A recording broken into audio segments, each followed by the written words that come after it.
Добар ден, ученици, и добродојдовте на нова видеолекција по предметот Историја за седмо оделение.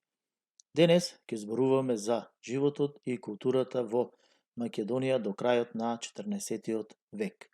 На крајот на оваа видеолекција треба да ги постигнеме следните цели и задачи предвидени според наставниот план, а тие се следните. Ученикот да знае за книжевноста во Македонија до 14 век, ученикот да ги наведува книжевните центри кои постоеле во Македонија, ученикот да наведува какви дела биле пишувани, ученикот да ја опишува архитектурата во Македонија до 14 век. Како поими ќе ги сретнеме тука молитви, житија, пофолни слова, фрески. Сега ќе кажеме за книжевност. Со создавањето на првата словенска азбука, а тоа е глаголицата од страна на Свети Кирил и Свети Методиј, почнала да се развива и книжевноста. Тие започнале да преведуваат црковни книги од грчки на словенски јазик, а освен тоа започнале да пишуваат и своји дела. Нивните дела биле молитви, песни, пофолни слова, житија и други дела. Тие своите дела ги пишувале на глаголица и кирилица. Најважно дело на Свети Кирил е беседата против тријазичниците. Што значи ова беседата против тријазичниците? Имено, тоа е говор кој бил упатен од страна на Свети Кирил кон оние кои сметале дека Христовото учење треба да се шири само на три јазика, а тоа се грчки, еврејски и латински јазик, но овие тријазичниците, меѓу другото, им рекол: не врне ли дожд еднакво врз сите, а сонцето не грее ли исто така за сите? Па тогаш, како не се срамите да признаете само три јазика, а сите други народи сакате да бидат слепи и голи? На тој начин Свети Кирил ги отфрлил обвинувањата, велејќи дека секој народ има право на свој јазик. Со победата над тријазичниците, Свети Кирил и Свети Методиј ја заштитиле словенската писменост и правото на секој народ да пишува и да му се моли на Господа на свој мајчин јазик. Всушност, тријазичниците имале за цел да го спречат создавањето на нова црква и самостоен црковен живот на словенски јазик. Од 11 до 14 век манастирите станале жаришта на книжевноста и литературата.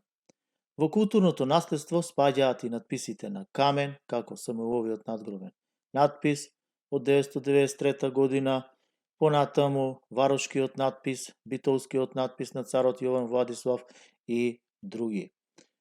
Овдека имате слика од Самуиловиот надгробен надпис од 993 година и Битолскиот надпис.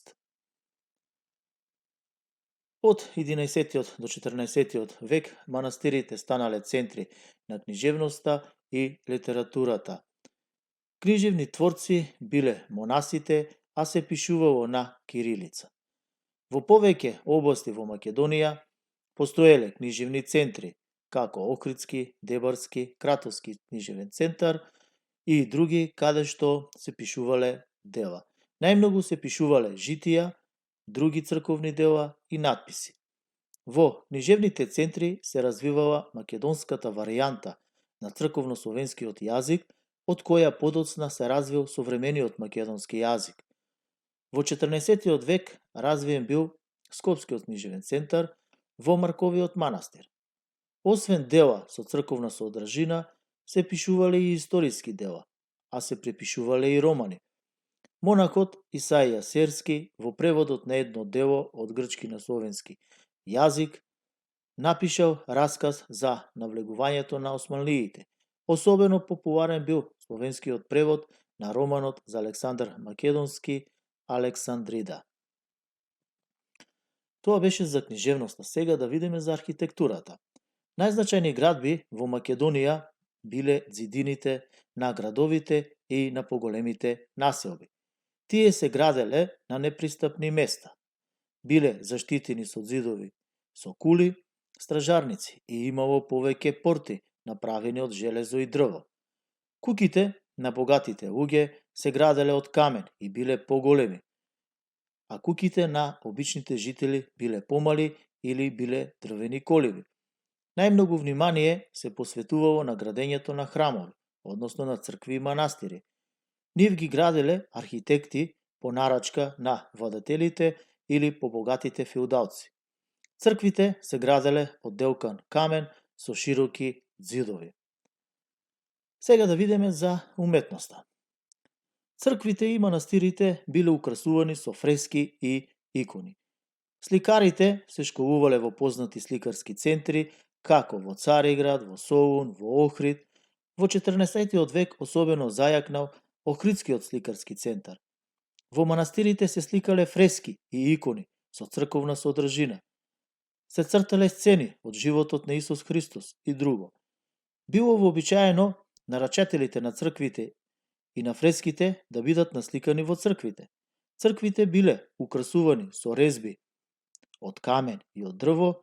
Освен црквите биле украсувани домовите на најбогатите луѓе, облеката, оружјето, садовите во покутнината и друго.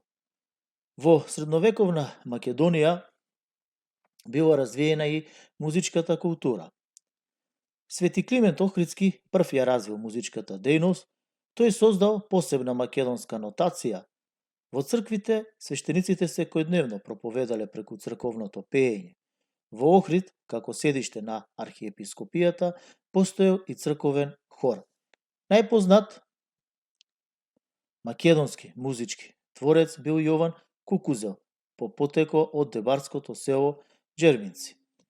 Овде може да видите слика, односно фреска од Пресвета Света Богородица, која што обично фреските се сликале во црквите, а на другата слика можете да го видите Јован Кукузел, значи слика од Јован Кукузел кој бил првиот музички творец. Со тоа завршивме со оваа видео лекција. Имате една активност за дома, а таа активност се состои во следното: да одговорите на следните прашања. Наведете какви книжевни дела се создавале во Македонија од 11 до 14 век. Понатаму, какви градби се граделе во средниот век во Македонија? И последно прашање, кој бил најпознат македонски музички творец? Се надевам дека ги постигнавме предвидените цели и задачи за оваа видео лекција. Се надевам дека ви беше интересно. Се гледаме на следна видео лекција. Довидување.